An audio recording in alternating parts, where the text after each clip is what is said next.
ingredient of absolutely all food. We now have some idea about how this happens through the structurization of water clusters, water molecules. Therefore, we can take some purely practical advice from this. To sit down at the table in a very good mood, and under no circumstances to dine with cruel or aggressive-minded people, because this will have a direct destructive effect on our health. In 1995, Dr. Masaru Emoto was the first one to record musical impressions on water. In Dr. Emoto's laboratory, they presented water with different types of music, after which they froze the water and then under the microscope could clearly see the crystals that the water had formed.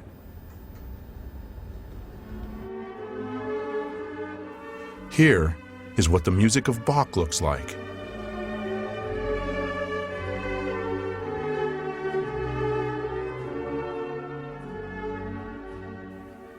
Mozart.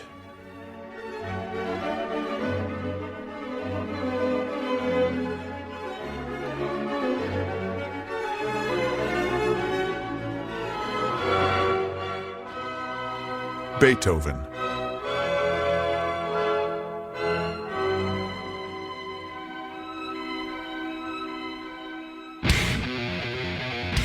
Heavy rock.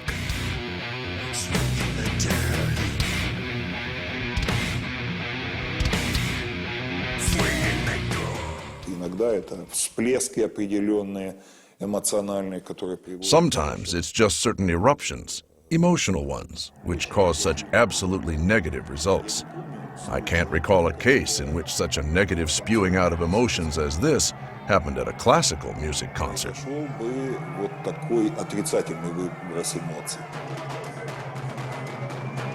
Experiments show that aggression causes a sharp change in water's memory. Such water can provoke an aggressive state in hitherto calm people.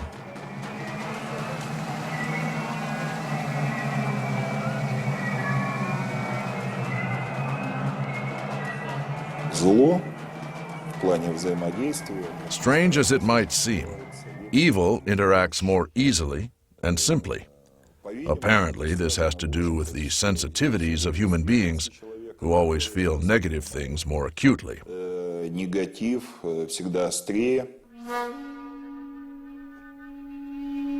Dr. Emoto conducted another groundbreaking experiment. He placed rice into 3 glass beakers and covered it with water. And then every day for a month he said thank you to one beaker. You're an idiot to the second. And the third one he completely ignored.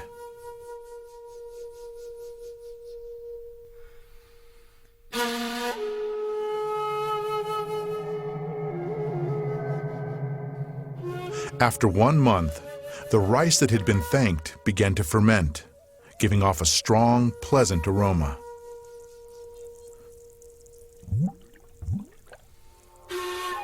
The rice in the second beaker turned black. And the rice that was ignored began to rot. Dr. Emoto feels that this experiment provides an important lesson, especially with regard to how we treat children. We should take care of them, give them attention, and converse with them. Indifference does the greatest harm. It may not always be easy to do, and almost always it takes practice. Practical experience show that hatred, rage, and even annoyance not only exert a destructive influence on other people, but they also give feedback.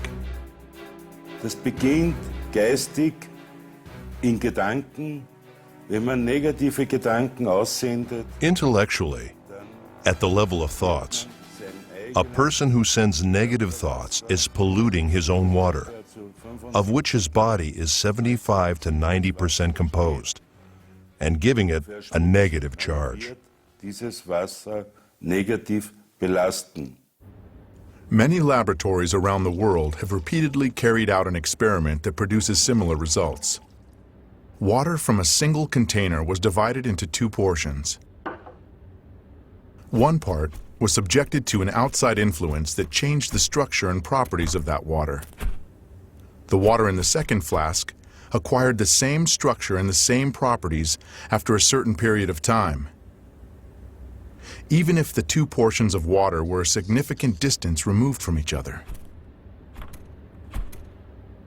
The water has a very important photographic memory, we can say that, and also you can imprint it with very subtle energies, even from 10,000 kilometers. Does that mean that remote communication occurs between human beings, who are essentially structures composed of water?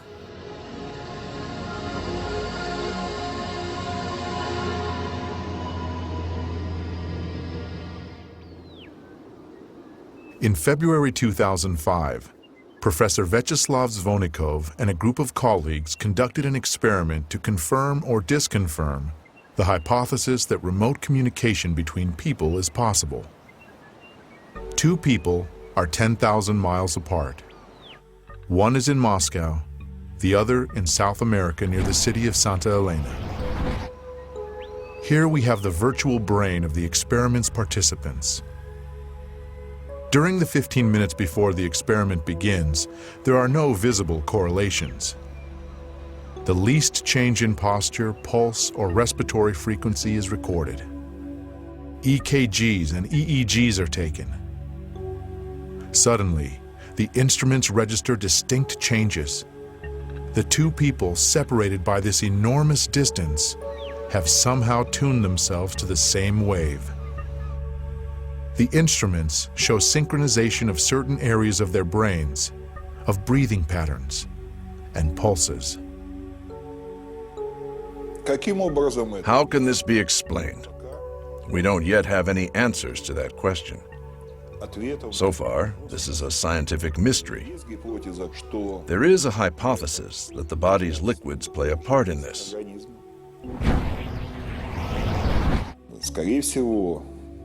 Most likely, and we do have a good deal of data to confirm this, liquids within the body also carry out a sort of information transmission function.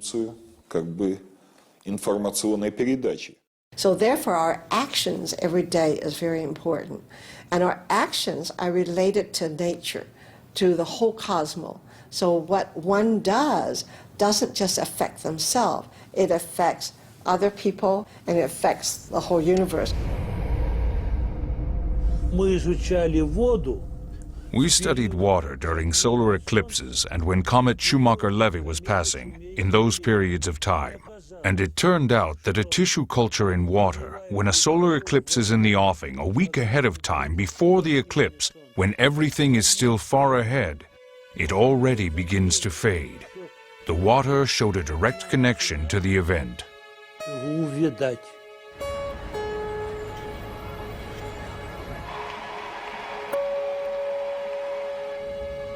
The system of the universe exists as a single, perfect organism.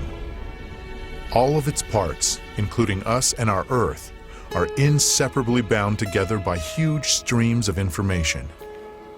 And on our planet, water plays the key role in how the information is exchanged. In effect, it is the medium through which all nature is governed.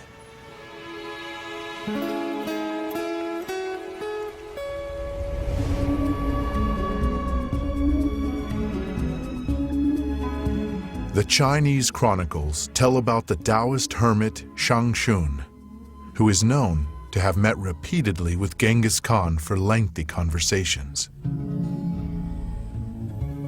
Once, when the country was being ravaged by an unknown epidemic, the ruler of Beijing asked the hermit to protect the people. He prayed, and the sickness retreated. In reply to numerous expressions of gratitude, the hermit said, "Prayer is not a thing. All it requires